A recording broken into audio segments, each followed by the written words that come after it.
Buenas tardes a todos. Quería antes que nada darles la bienvenida a este seminario sobre la certeza jurídica frente a la actividad inmobiliaria y la construcción en Chile. Quería comentarles de que este seminario se enmarca dentro del programa del Diplomado de Derecho Inmobiliario que lleva la universidad más de 10 años impartiendo, y del Diplomado de Derecho a la Construcción, que ya este año entiendo que es la quinta versión. La idea es que me han pedido en esta oportunidad poder tratar un tema que es de mucha actualidad y coyuntura, lo que estamos viviendo en el país, que es la certeza jurídica, cómo enfrentarla, especialmente en la actividad inmobiliaria y de la construcción en nuestro país. Para estos efectos voy a hacer una presentación del orden de unos 40 minutos con la idea que posteriormente dejemos un espacio para preguntas o comentarios, las consultas que pudieran tener sobre esta temática. En primer lugar, dentro de los temas a desarrollar, voy a explicar dentro de lo que es este tema de la certeza jurídica que da para mucho, en qué se enmarca, cuál es la realidad a nivel país, también en el concierto internacional, cómo estamos en el tema de certeza jurídica. Les voy a compartir alguna información que es interesante desde una mirada, de una óptica internacional, como para tener claridad y en qué terreno estamos pisando en nuestro país. Luego me voy a ocupar de los permisos urbanísticos, un poco entender qué alcance en cuanto a sus características y efectos jurídicos tiene el otorgamiento de un permiso a la luz del tema de la seguridad jurídica. Luego me voy a referir a la invalidación de los actos administrativos, que es un tema que muchos de ustedes habrán visto que no es un tema pacífico y que hay pronunciamientos en diversas direcciones. Entonces es importante tener claridad cómo uno debe enfrentar el tema de la invalidación, especialmente de los permisos, frente a un proyecto inmobiliario o a un desarrollo nuevo. Luego nos referiremos a la estabilidad y la permanencia de los permisos urbanísticos. De alguna manera, qué es lo que significa el otorgamiento de un permiso y qué efectos produce en cuanto a la estabilidad de los actos administrativos.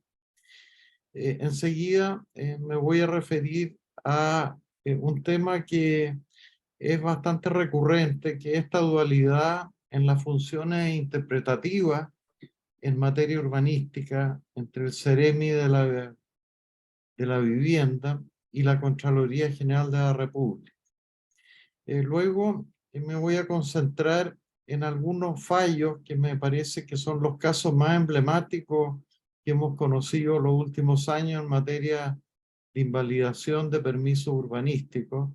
¿Cuál ha sido la posición de la Corte Suprema? Vamos a ver que ha ido experimentando una evolución en esta materia. Vamos a comentar especialmente los 6 fallos que me parecen que son más relevantes en esta materia. Y por último, quiero reservar al final un espacio para mirar este tema de cómo puede perfeccionarse hacia adelante, o sea, cómo fortalecer la certeza jurídica en materia inmobiliaria y de construcción, porque muchas veces uno escucha muchas críticas, pero también es bueno contribuir con una mirada a cómo solucionar esta temática y cómo enfrentarla. Entonces, me voy a atrever ahí a dar alguna idea de cómo fortalecer en nuestro país la certeza jurídica. Bien, entrando ya derechamente en materia, primero quisiera comentarles de que todo este tema de la certeza jurídica es un tema que se enmarca en un concepto bastante más amplio, a mi modo de ver, que es el funcionamiento del Estado de Derecho en cada país. Y para eso he querido recurrir a un instituto, el World Justice Project, que es una organización independiente y multidisciplinaria que trabaja en el mundo en fortalecer el Estado de Derecho. Y esta institución, este órgano, publica anualmente ciertas estadísticas que son interesantes eh, a nivel internacional de cómo ven a Chile en su Estado de Derecho. Chile ocupa hoy día el puesto número 33 de 140 países y en el nivel de América Latina está en el puesto número 3 de 32 países. Y los factores que se consideran eh, como un buen índice de salud en materia de Estado de Derecho son cómo funcionan todos los límites al poder gubernamental, hasta qué punto, qué nivel de corrupción existe en el país, eh, cómo están conceptualizados y regularizados los derechos fundamentales, eh, cuáles son la realidad en materia de orden y seguridad, cuál es el cumplimiento regulatorio y por último la justicia civil y la justicia penal, cómo funciona en cada país. Ahora, si este estudio lo aterrizamos a la realidad de la industria inmobiliaria y de la construcción, a mi modo de ver, lo que podemos ver en Chile, en primer lugar, que se ha ido produciendo un debilitamiento en el Estado de Derecho, especialmente en la industria inmobiliaria y la construcción, producto, en primer lugar, de una gran proliferación de normativa inmobiliaria y de construcción. Tenemos una regulación inorgánica, una falta de aplicación, de claridad de cómo debe aplicarse la normativa, arbitrariedad administrativa en la permisología urbanística también, y igualmente se produce una colisión en las competencias entre las autoridades en materia urbanística. Vamos a ver cómo juega aquí el Ceremi de la Vivienda con lo que es la Contraloría General de la República. Entonces, este es el marco dentro del cual debemos mirar el tema de la certeza o la seguridad jurídica, no una cosa aislada, sino que tenemos que ver cuál es la realidad del país. Y para eso creo que estudios como el del World Justice Project nos sitúa, si bien a nivel de América Latina y a nivel internacional no estamos en una mala posición, pero hay temas que trabajar vamos a ver que muchos de esos temas están vinculados precisamente a lo que es la certeza y la seguridad jurídica del funcionamiento de las instituciones y en lo que nos interesa, el funcionamiento de las instituciones en materia de la industria inmobiliaria y de la construcción.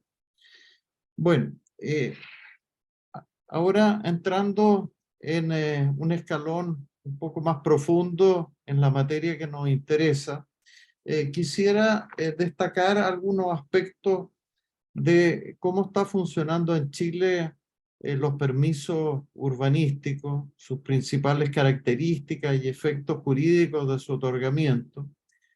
Primero, debemos entender de que los certificados de informaciones previas, la aprobación de los anteproyectos de construcción y los propios permisos de edificación, todos apuntan a proteger de alguna manera la seguridad jurídica y lograr esta certeza jurídica que estamos hablando, pero en distintos escalones, ya que el primer escalón, de alguna manera dentro de la permisología urbanística, son los certificados de informaciones previas que me fijan las condiciones urbanísticas aplicables a un predio de acuerdo al plan regulador y que mantienen su vigencia mientras no se modifican las normas urbanísticas. O sea, de alguna forma, estos certificados de informaciones previas son la foto del momento que me muestran qué es lo que yo puedo hacer, qué es lo que puedo construir en un determinado terreno. Pero no me dan ninguna seguridad, ya que pueden cambiar las normas. Entonces, por eso que existen los anteproyectos de construcción, que aprobado un anteproyecto de construcción, rigen las condiciones urbanísticas, las normas urbanísticas que existían a la época en que se hizo el ingreso de la solicitud del anteproyecto. Y esto es muy importante porque, como sabemos, los planes reguladores y la normativa urbanística puede cambiar, entonces es importante tener certeza de cuáles son las reglas que se me van a aplicar al momento de poder desarrollar un proyecto inmobiliario o poder llevar adelante una determinada construcción.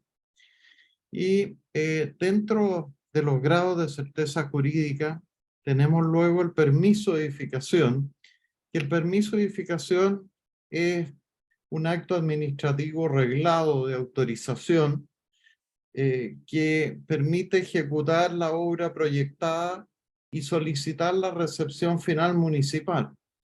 Y por consiguiente, en nuestra opinión, se incorporan al patrimonio del titular los derechos adquiridos en la medida de que haya actuado de buena fe.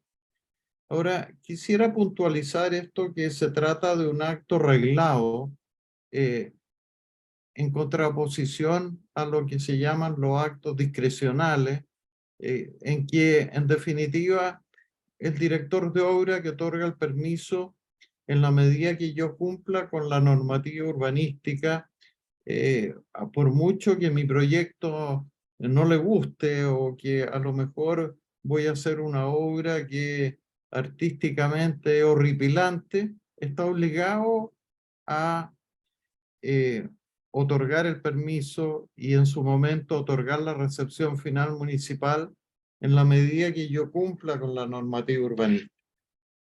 Ahora, ¿qué es lo que vamos a ver? Lo que está ocurriendo un poco en esta materia.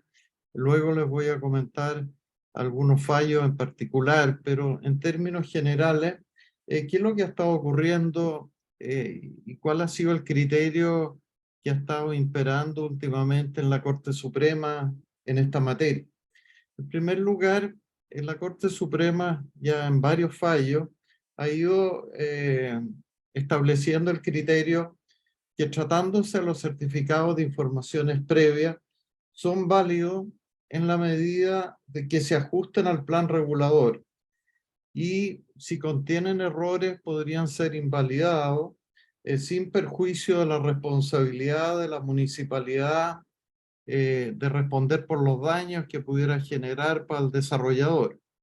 Este es un criterio que se ha ido asentando de alguna forma, que también el mismo criterio ha sido recogido tratándose de los anteproyectos de construcción, en la medida de que yo obtengo un anteproyecto. Si ese anteproyecto hubo un error de la autoridad municipal para otorgármelo, para aprobarme el anteproyecto, podría eventualmente invalidarse. Luego vamos a entrar en más profundidad sobre todo este tema, pero quería desde ya un poco reseñar este aspecto. Ahora, me gustaría adentrarnos otro escalón más en lo que es la invalidación de los actos administrativos. Este es un tema que cada día ha ido cobrando más importancia y que ustedes lo verán que es bastante recurrente los problemas que se plantean en el desarrollo de muchos proyectos que, a mitad de camino, estando las obras muchas veces ejecutadas en una parte importante, se invalidan los permisos. Ahora, aquí hay que partir de la base de que la regla general es la estabilidad y permanencia de los actos administrativos y que solo excepcionalmente pueden ser dejados sin efecto. Y en lo esencial, de acuerdo al derecho administrativo, existen tres causales para poder dejar sin efecto permiso de obra. En primer lugar, la caducidad del permiso, que está regulada en la ordenanza, en la medida que yo no ejecute obra durante el plazo de 3 años, me caduca, queda sin efecto el permiso, porque el otorgamiento del permiso trae asociada una obligación para su titular de ejecutar el proyecto, y si no lo hace, transcurrido estos plazos, se produce la sanción de la caducidad. Luego tenemos la revocación de los permisos por motivo de mérito o conveniencia de la autoridad.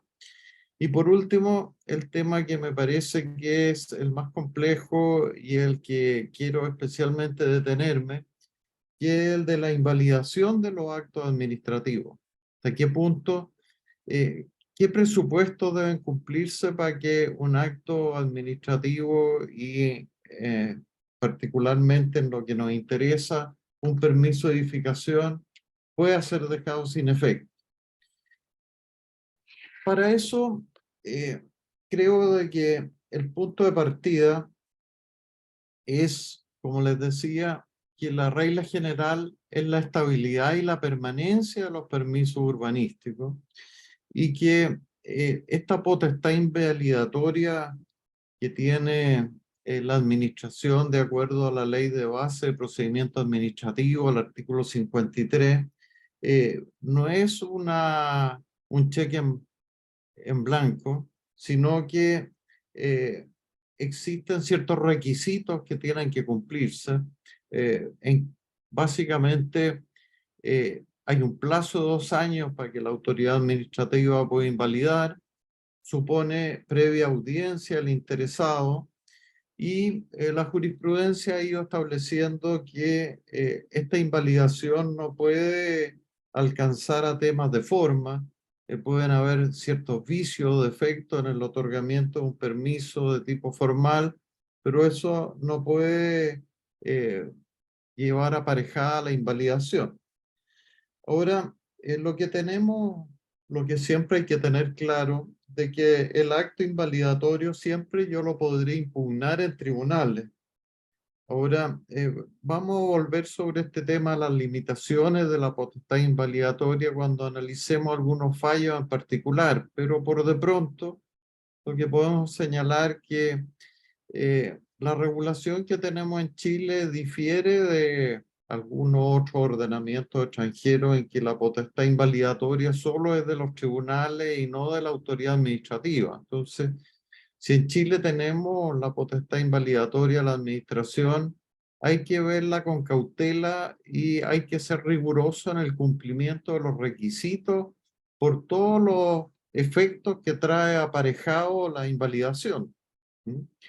Y dentro de ello también tenemos que consignar desde ya eh, la importancia que la invalidación no puede ser retroactiva. Y esto es muy importante, y vamos a volver sobre ello en algunos fallos que comentemos. Esto está consagrado en el artículo 52 de la Ley de Base de Procedimiento Administrativo. Pero el telón de fondo que hay atrás de todo esto, y por eso que les decía que la invalidación hay que mirarla con bastante cautela, y es una cosa que el ejercicio de las potestades invalidatorias tienen que ser restringidas, porque de lo contrario es desconocer todo cómo funciona el derecho administrativo y los principios que sustentan la no invalidación del acto administrativo. Y tenemos varios principios que son muy relevantes y que es importante tenerlos presentes en esta materia. Primero, el principio de la permanencia o conservación del acto administrativo, que está reconocido en el artículo 13 de la Ley de Base de Procedimiento Administrativo, que en definitiva no cualquier vicio me va a acarrear la invalidación del acto, tiene que ser ciertos vicios sustantivos, porque lo que se trata como regla general es poder la permanencia o la conservación del acto administrativo por sobre cualquier cosa. Luego tenemos el principio de la protección de la confianza legítima, que en las actuaciones precedentes de la administración generan en los administrados la confianza que se actuará de igual manera en situaciones semejantes.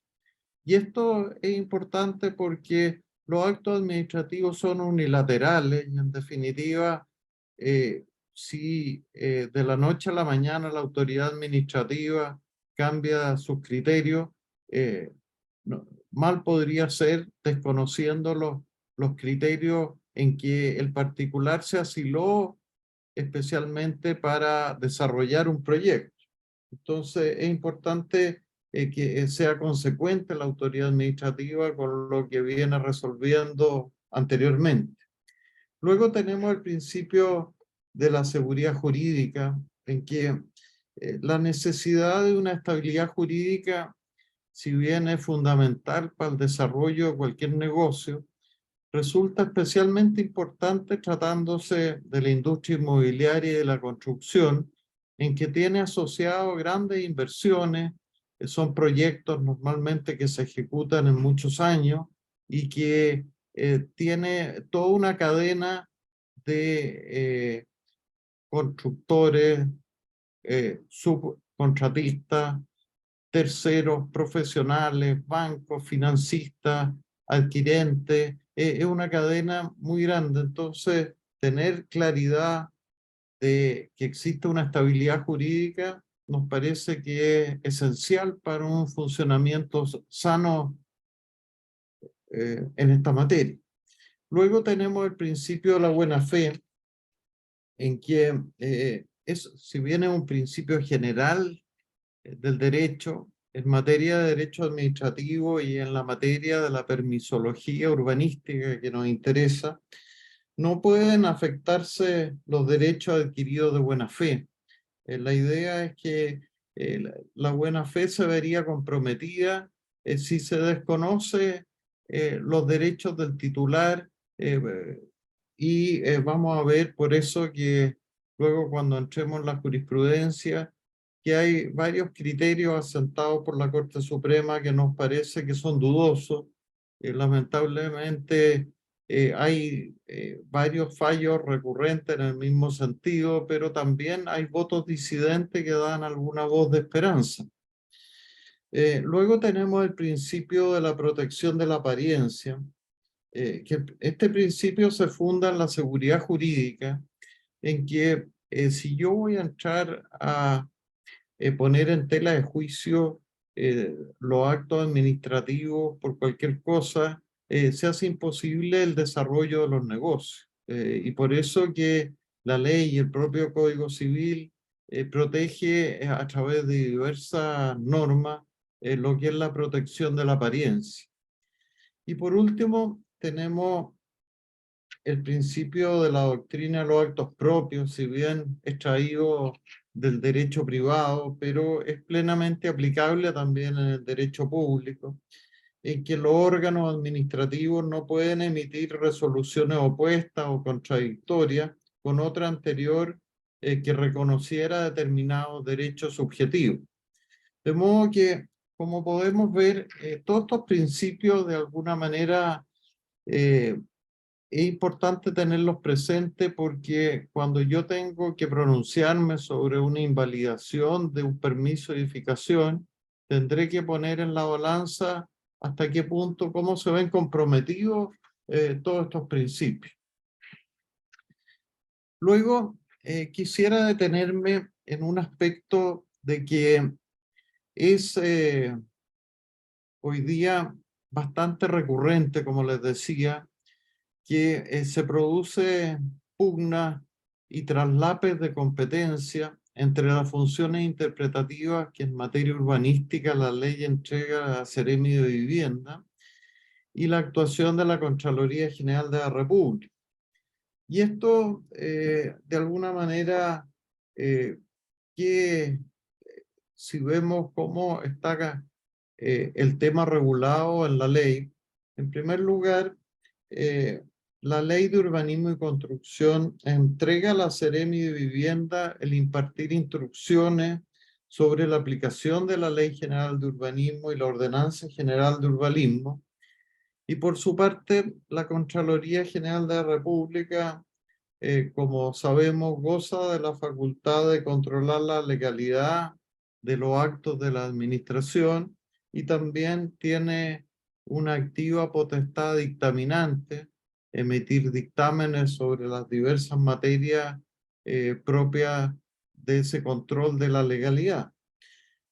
Ahora, ¿qué es lo que ocurre? De que muchas veces en la Contraloría General de la República termina, a mi juicio, ejerciendo funciones que son propias del MIMBU, del Ministerio de la Vivienda. ¿Por qué? Porque se inmiscuye en temas técnicos. Está bien que la Contraloría tenga el control de la legalidad y dentro de eso la legalidad de los actos municipales y la legalidad de los actos que emanan de los directores de obras si se trata de los permisos urbanísticos. Pero esto tiene un límite en que, a mi modo de ver, si la ley entrega la facultad interpretativa a la autoridad de vivienda, Seremi de la Vivienda, o en su caso a la División de Desarrollo Urbano, puede la Contraloría terminar resolviendo temas que son propiamente técnicos y que escapan muchas veces de la órbita jurídica y que vamos a ver algunos fallos de la Corte Suprema en que se ha producido una discusión sobre esta materia. Ahora, lo interesante es de alguna forma de que la propia Corte Suprema le ha dicho a la Contraloría que no puede ordenar la invalidación de actos administrativos, sino que solo puede invitar, si podemos emplear la expresión, invitar a la autoridad administrativa a iniciar un procedimiento invalidatorio. O sea, por mucho que existan vicios, tampoco la última palabra la tiene la Contraloría, sino tendrá que incoarse un procedimiento de invalidación y producto de ese procedimiento de invalidación, la municipalidad tendrá que determinar y atendido la magnitud o las características de los vicios que subyacen, ver si procede la invalidación o no. Eh, Ahora me gustaría que entráramos al tema de la jurisprudencia, en que este tema de la invalidación de los permisos urbanísticos en la jurisprudencia es un tema que se viene discutiendo hace muchos años en Chile y que se ha ido produciendo una evolución en la jurisprudencia. Y me gustaría recoger más bien cuál es la posición actual de la jurisprudencia y para eso he seleccionado especialmente estos 6 fallos que a mi modo de ver son los fallos más emblemáticos sobre esta materia y que es interesante comentarlos porque de alguna manera entregan una mirada de cómo la Corte Suprema está interpretando estos temas y cuáles son los alcances que tienen en los casos concretos la invalidación. Para eso trataré en primer lugar el caso de los casos de edificación continua, la estación central, en que son muchos casos que en definitiva todo esto conocido como los proyectos, los guetos verticales, en que en definitiva se ha discutido el tema de la invalidación de los permisos. Luego me referiré al caso del Hotel Punta Piquero en Concón, que es un caso emblemático que lleva más de 10 años discutiéndose esta temática y creo de que este caso da algunas lecciones que debemos tenerlas presentes todos los que trabajamos en la industria de cómo deben hacerse las cosas, porque a mi modo de ver muchos de los problemas que ha tenido el desarrollador en este caso podrían haberse obviado si hubiera actuado tomando las precauciones o una actitud proactiva adecuada. Luego tenemos el caso de los humedales urbanos de Puerto Montt, que esto con motivo de la ley reciente que regula los humedales urbanos e incluso estos fallos son previos a la entrada en vigencia de la ley. Enseguida me quiero concentrar en el proyecto de Punta Puertecillo, que también ha sido interesante el criterio que ha adoptado la Corte Suprema en que ha aplicado elevadísimas multas por incumplimiento de normativas ambientales.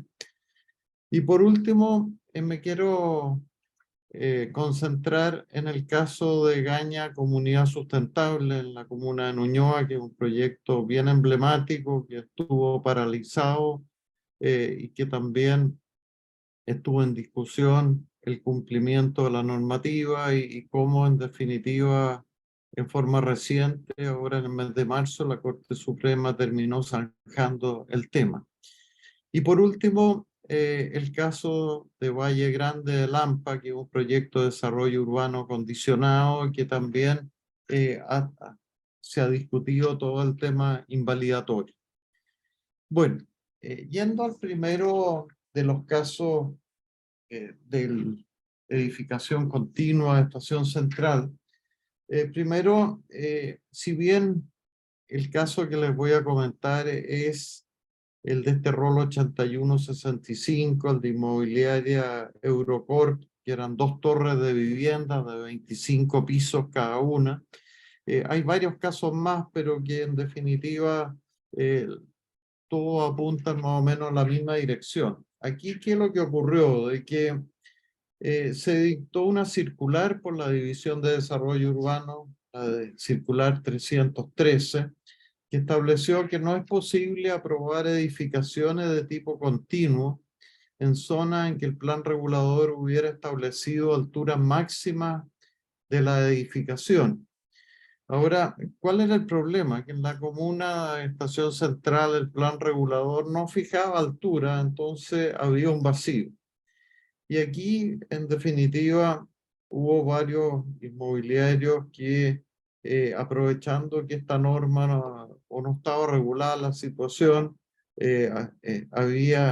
estimaron que había una libre determinación de la altura y que como consecuencia de eso se desarrollaron proyectos en que de alguna manera rompen la armonía y que son este concepto a lo mejor de gueto vertical es una realidad que es lamentable, pero que una falta de la adecuada certeza jurídica al momento de fijar la normativa ha permitido también que esto se pudiera llevar a cabo.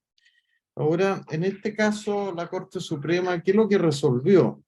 La inmobiliaria reclamó del procedimiento invalidatorio del permiso y en definitiva la Corte Suprema rechazó el recurso de casación en el fondo de la inmobiliaria. ¿Y cuál fue el criterio de la Corte Suprema para terminar rechazando el recurso y confirmando la invalidación? Era de que no existía una regulación normativa sobre la edificación de tipo continua en zonas en que el plan regulador no había establecido alturas máximas de edificaciones y que era erróneo por consiguiente de que el desarrollador inmobiliario concluyera que se trataba a falta de norma de una zona de libre determinación de la altura. Ahora, el tema es discutible, es opinable. El problema es que muchos de estos permisos de edificación se obtuvieron antes que se dictara la circular 313 de la DDU. Entonces, de alguna manera, la época en que se obtuvieron los permisos, el tema no estaba regulado por la autoridad urbanística. Luego, me gustaría comentarles en términos globales eh, uno de los fallos, porque hay un cúmulo de fallos vinculados al proyecto del Hotel Punta Piquero en Concón, en que Punta Piquero, yo creo de que para los que han estado en la Playa Amarilla, en la comuna de Concón, este es un proyecto que era emblemático, la construcción de un hotel de 5 estrellas en un roquerío ahí en la Playa Amarilla, y que en definitiva hace más de 10 años se impugnó el permiso de edificación, y en esa instancia el primer fallo que hubo de la Corte Suprema estableció de que se ponía en suspenso el permiso mientras no se sometiera a evaluación ambiental el proyecto. Ahora, en definitiva, el desarrollador inmobiliario fue donde la autoridad ambiental obtuvo las aprobaciones ambientales, pero sin embargo, el tema se siguió discutiendo porque las ONG ambientales y los vecinos reclamaron en contra de este proyecto, y en definitiva, este último fallo de la Corte Suprema eh, entra a fijar un criterio que de alguna manera es importante tenerlo presente, que de alguna forma la municipalidad se va, porque como ustedes saben, este proyecto está en un 80% construido, entonces si se invalida significa entrar a demolerlo, entonces hasta qué punto demoler este edificio destinado a hotel termina siendo más dañino para el medio ambiente que el daño que se quería evitar. Entonces, en definitiva, ¿qué es lo que dijo la Corte Suprema? Dijo que no cabe negar la invalidación por motivos de mérito o conveniencia de la dirección de obra, y que la ilegalidad del permiso había sido ya declarada judicialmente, porque en otro fallo anterior se había declarado ya que este permiso era ilegal. Entonces, hoy día, en definitiva, está en tela de juicio si demoler o no demoler este proyecto. Ahora, a mi modo de ver, todo esto se habría evitado si oportunamente, antes de iniciar el proceso primitivamente, se hubieran tomado las medidas adecuadas en cuanto a someterlo al control ambiental, y especialmente pensando en el lugar donde estaba emplazado y qué es lo que significaba este proyecto para lo que era el entorno de la Playa Amarilla y de donde se iba a ejecutar. Luego, me gustaría comentarles un tercer fallo, que es un fallo reciente de la Corte Suprema sobre los humedales urbanos. Aquí, esta es una normativa nueva que es posible que muchos de ustedes no conozcan la ley 21.202 que se aprobó hace poco. Y esta ley establece de que en la zona urbana en que existen humedales pueden reconocerse oficialmente estos humedales, y para desarrollar yo proyectos en la zona de los humedales tengo que someterme al sistema de evaluación ambiental. Ahora, en este caso, ¿de qué se trataba? Hubo una comunidad indígena que reclamó a través de un recurso de protección en contra del desarrollo de un proyecto inmobiliario que era para construir viviendas sociales en la comuna de Puerto Montt, en la ciudad de Puerto Montt. Y en definitiva, ¿qué es lo que se discutía? Que a la época en que la inmobiliaria obtuvo el permiso para construir estas viviendas sociales, no existía, no estaba vigente la ley 21.202, y por consiguiente este humedal próximo que se reclamaba no era un humedal oficialmente reconocido. Entonces, En definitiva, aquí la Corte Suprema, y es un tema que lo podemos ver que ocurre especialmente en los temas ambientales, va muchas veces más allá de estrictamente lo que dice la norma. En definitiva, la Corte Suprema ordenó la paralización del proyecto mientras no se obtuviera la aprobación ambiental, a pesar que el humedal no había sido reconocido oficialmente conforme a la ley 21.202. ¿Y cuál fue la lógica de esto? Que la Corte Suprema dijo, bueno, aquí si bien no hay una declaración oficial, pero el humedal igualmente existe y debe protegerse la garantía del artículo 19, número 8, del derecho a vivir en un medio ambiente libre de contaminación y por consiguiente sométase a la exigencia de evaluación ambiental. Cosa parecida ha pasado con otros fallos en la misma línea, por ejemplo, con el campo dunar de las dunas de Concón, en que han habido varios proyectos inmobiliarios que no han estado dentro del santuario de la naturaleza y que sin embargo la Corte Suprema, eh, por la cercanía de los proyectos al santuario, ha concluido de que deben someterse al sistema de evaluación. Por ejemplo, hay un caso de Reconsa que iba a desarrollar un proyecto, si mal no recuerdo, a 300 metros del santuario de la naturaleza de las dunas, hizo una consulta de pertinencia a la autoridad ambiental y la autoridad ambiental le dijo que su proyecto no estaba dentro del santuario y que no tenía por qué someterlo al control ambiental.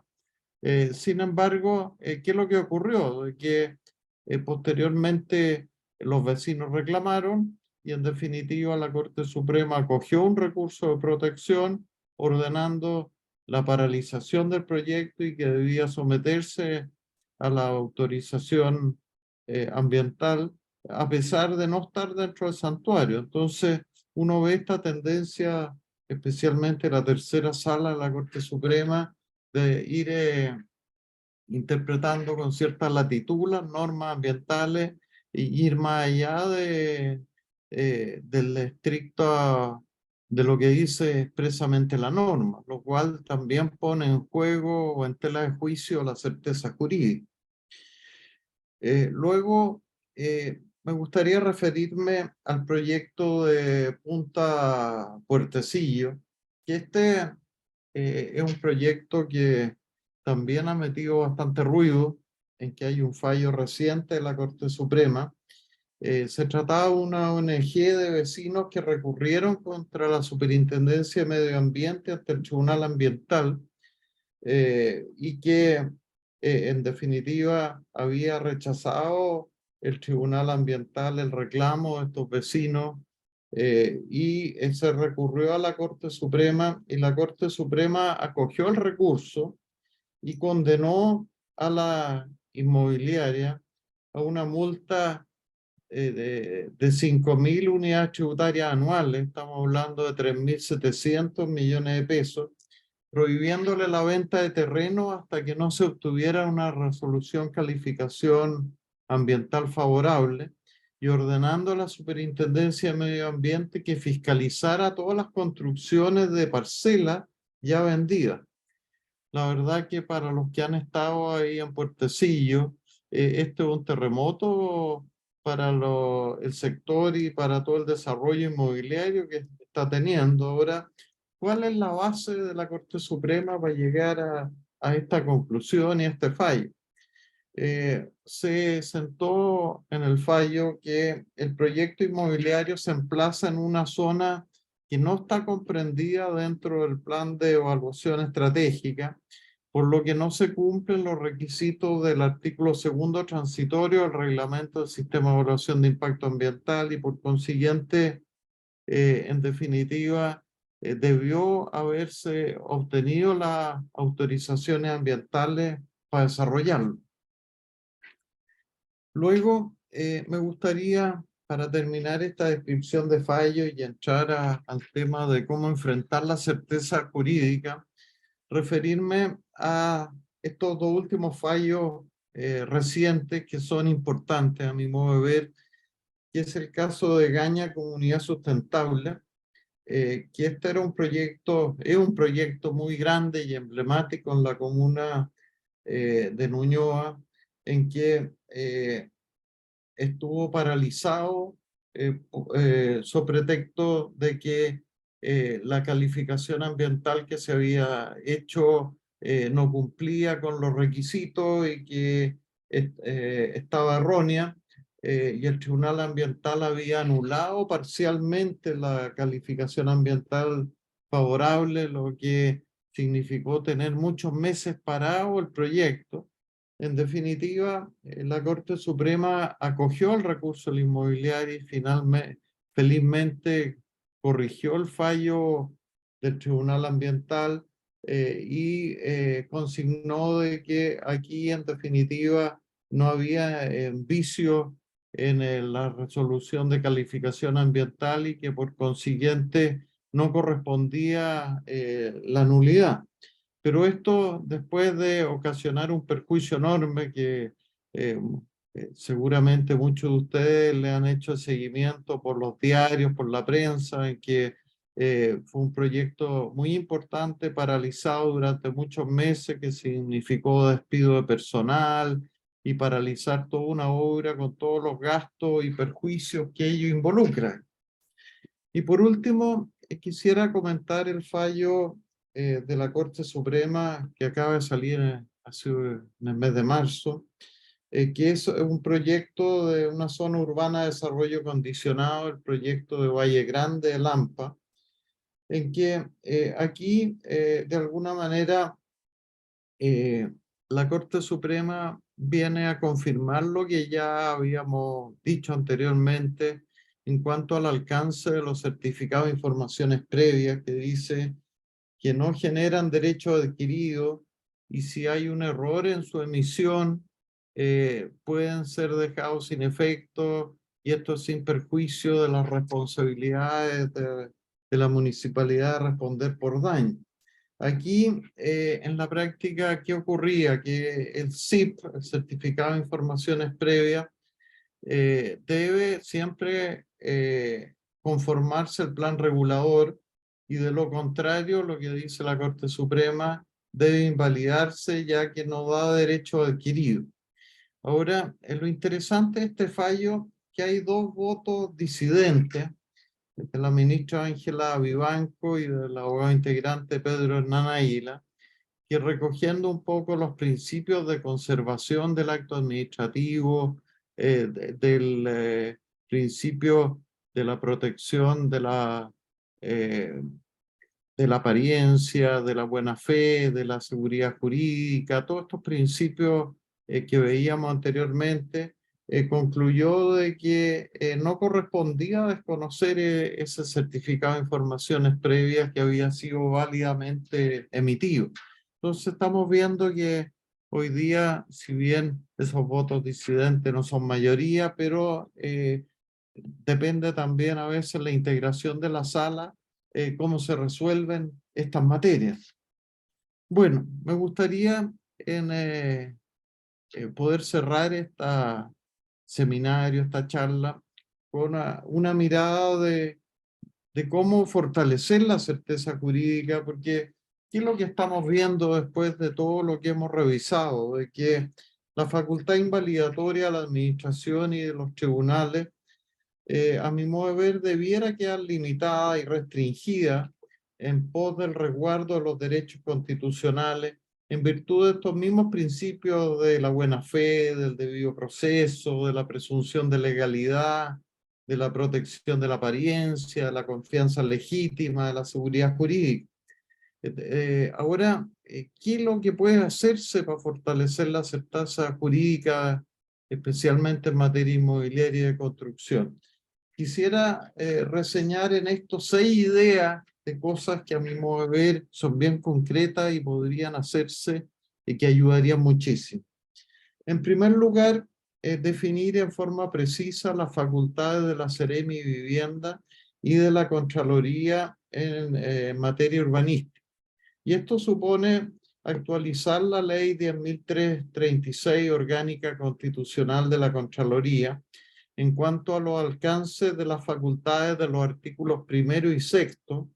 El artículo 1 que le entrega a la Contraloría la facultad del control de la legalidad, y el artículo 6 en cuanto a la potestad dictaminante, en el sentido de que esto no puede ser una cosa abierta, sino que también tiene que tener un límite cuando hay otras instituciones o autoridades en que la ley le ha entregado la interpretación, como en este caso de la normativa urbanística, y son normas técnicas y que en definitiva debiera privilegiarse la interpretación, a mi modo de ver, de la Seremi de vivienda cuando estamos hablando de un problema técnico, urbanístico, y no que la Contraloría tenga la última palabra.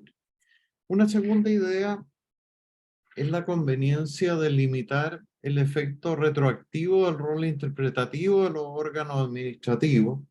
Estoy pensando tanto de la División de Desarrollo Urbano como de la Seremi de Vivienda, en el sentido que siempre debe regir hacia el futuro, debiendo respetarse los derechos adquiridos de los desarrolladores de buena fe. Luego, una tercera idea es limitar la facultad invalidatoria de la administración en los permisos urbanísticos, en el sentido de consignar claramente que deben someterse a los principios que inspiran la estabilidad de los permisos urbanísticos, y de alguna manera en la propia ley reconocerse estos principios del derecho administrativo que hemos comentado anteriormente. Una cuarta idea es mejorar la calidad de las sentencias judiciales.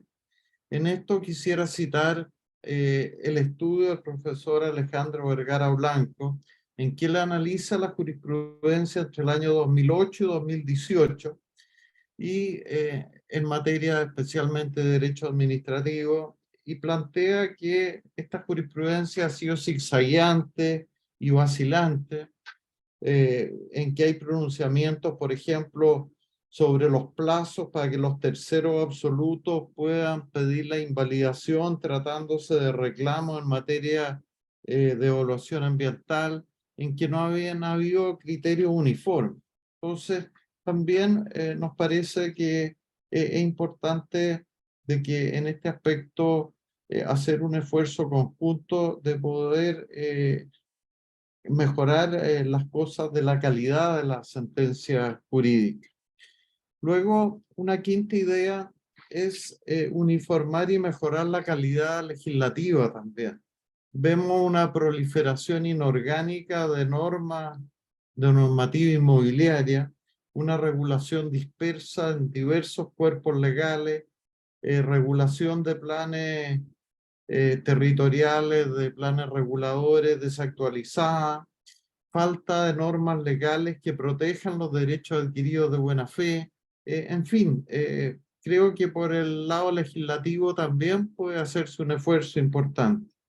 Y por último, nos parece que hay una ley que falta ponerla más en práctica, que es la Ley de Modernización Digital del Estado, la Ley 21.180, fundada en un principio de la cooperación para que los órganos de administración del Estado cooperen entre ellos y que se suban al carro digital. Y hoy día existe un esfuerzo de muchas direcciones de obras municipales que están con la iniciativa de poder a futuro poder tener el permiso de edificación online, un permiso que se obtenga en forma electrónica, en forma digital. Creo que perfectamente el mundo de la tecnología digital puede ayudar mucho en esto, y eso achica también los espacios de discrecionalidad y se logran mayores eficiencias. De modo que creo que hay muchas tareas por hacer y que en definitiva son unas modestas ideas que quería entregar esta tarde en esta materia. Bueno, le he hablado ya mucho y me gustaría que dejáramos algún espacio de conversación o de preguntas. Quizás me he alargado más de la cuenta, pero he tratado de ser lo más sucinto dentro de una materia compleja y que da para mucho. ¿Mm? Muchas gracias. Entonces abrimos unos 10 minutos de preguntas o consultas o comentarios, son siempre bienvenidos. ¿Mm?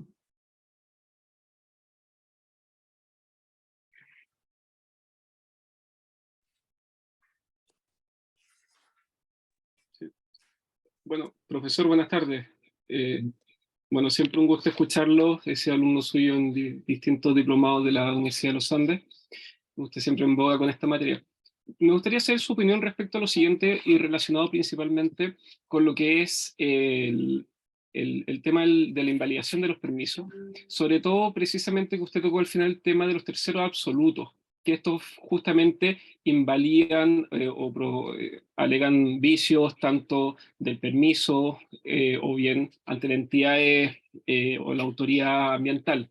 En este sentido, y para ser sucinto, me gustaría saber su opinión respecto a lo siguiente, porque en un principio, cuando se prevé la posibilidad de que los desarrolladores pudiesen publicar, ¿verdad? Cuando se regula el procedimiento de publicación de los permisos, de los permisos de construcción para los efectos de dar certeza de los plazos que tendrían los terceros para poder objetarlos.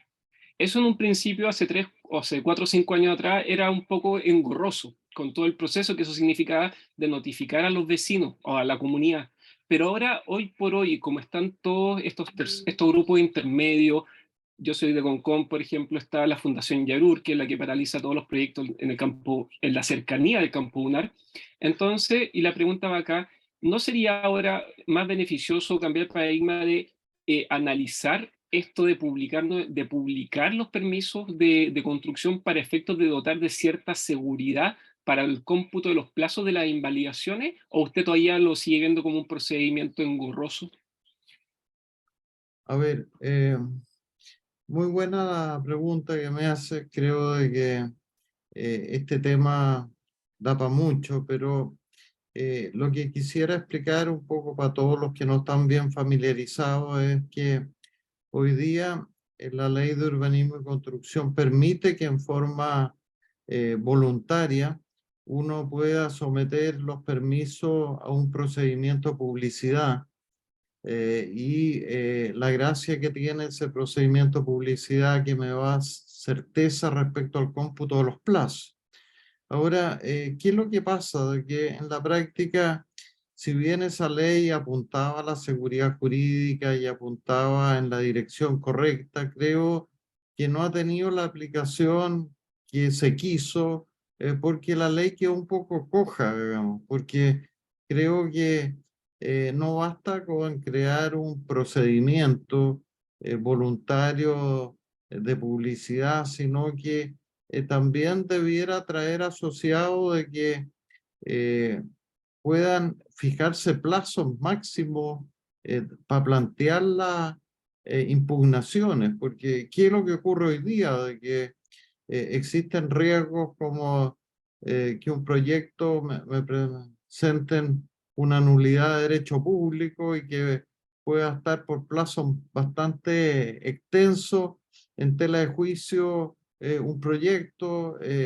Felizmente, en general, la Corte Suprema ha ido fijando un criterio de restringir las nulidades de derecho público y en general ha establecido la ha ido desechando, pero hay un riesgo, entonces creo de que tener un mecanismo adecuado de publicidad sin duda que ayuda, pero habría que perfeccionar la ley.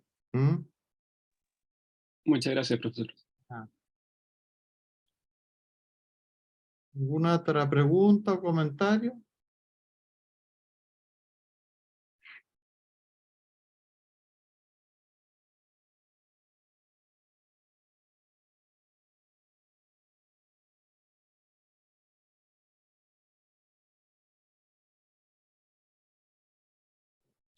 Si no hay más preguntas, les quiero dejar una encuesta aquí en el chat, que es cortita, es anónima.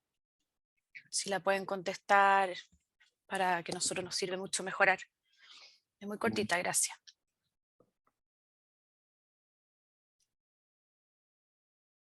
Bueno, yo le agradezco a todos haber podido participar. Hay una presentación ahí en PowerPoint que queda a disposición de ustedes. Se les puede hacer llegar a los que les interesen. Y la verdad que es un agrado poder participar en este tipo de actividades. Y como les digo, la idea es que esta actividad se enmarca, los que entraron después al audio, dentro de lo que es el Diplomado de Derecho Inmobiliario y Derecho de Construcción, que parten ahora en junio y julio de este año. De modo que todos los que les interese poder profundizar en estos temas, ahí hay una buena oportunidad para hacerlo. ¿Mm? Y muchas gracias y estaremos en contacto. ¿Mm? Bueno, hasta luego. Gracias, Chao, don chao, muchas Fernando. gracias. Adiós. Gracias. Gracias a todos. Hasta luego, gracias.